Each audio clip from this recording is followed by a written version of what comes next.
एक बार फिर Hindenburg report के जरिए बड़ा धमाका हुआ है। रिपोर्ट में इस बार सेबी चीफ को घेरा गया है। दरअसल हिंडनबर्ग रिसर्च ने सेबी चेयरपर्सन माधवी बुच पर गंभीर आरोप लगाए।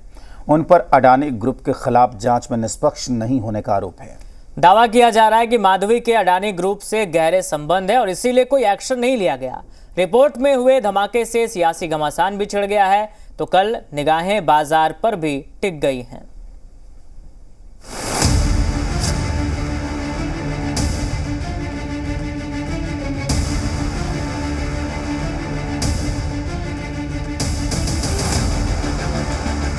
मौके पर चौंका लगाने वाली कंपनी यानी अमेरिका की शॉर्ट सेलर कंपनी हिंडनबर्ग एक बार फिर सुर्खियों में है।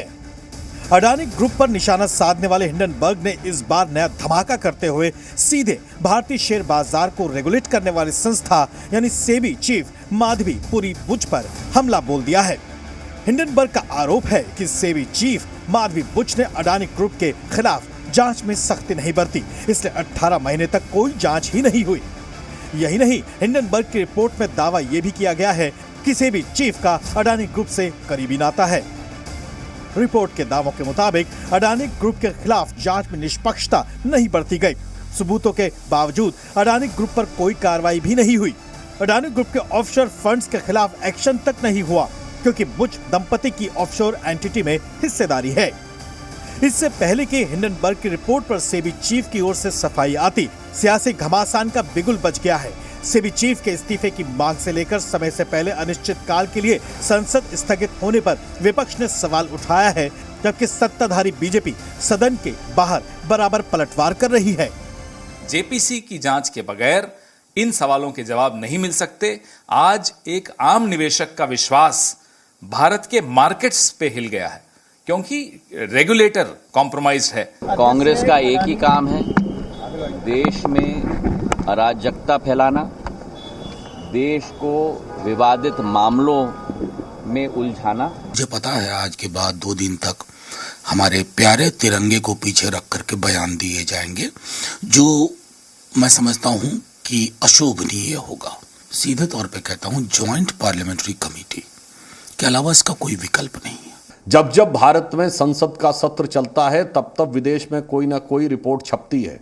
कभी रिलीजियस फ्रीडम की रिपोर्ट आती है, कभी किसानों को लेकर कमेंट आता है विदेश से, तो कभी ग्रेटा थनबर्ग का स्टेटमेंट। ये सारे सीक्वेंस जाके देख लीजिएगा, संसद सत्र के दौरान ही आते हैं। सियासी संग्राम के बीच अडानी ग्रुप ने अपने बयान में कहा है कि हिंडनबर्ग ने अपने फायदे के लिए सार्वजनिक रूप से उपलब्ध जानकारी का गलत इस्तेमाल किया है।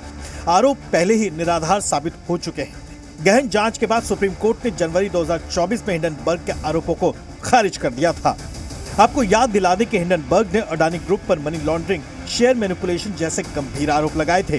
दूसरी ओर सेबी चीफ ने सफाई देते हुए कहा है, हमारा जीवन और फाइनेंसेस एक खुली किताब है।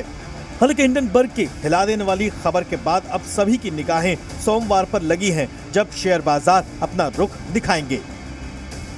सभी निवेशकों की जो नज़र है वो गवर्नमेंट ऑफ इंडिया के ऊपर रहेगी कि गवर्नमेंट जो है इस हिंडनबर्ग रिपोर्ट के आने के बाद जो है किस तरीके से रिएक्ट करती है।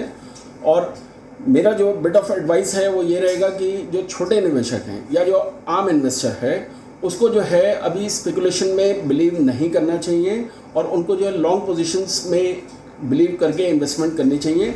सवाल हिंडनबर्ग की रिपोर्ट की टाइमिंग से लेकर उसके आरोपों की सच्चाई पर भी है, जिसका जवाब तलाशना जरूरी होगा। सवाल ये भी है कि क्या बाजार निवेशकों का पैसा निकलेगा या शांत रहेगा। ब्यूरो रिपोर्ट, जी मीडिया। और चलिए अब अगले 2 मिनट में आपको दिखाते हैं फटाफट अंदाज में प्रमुख खबरें।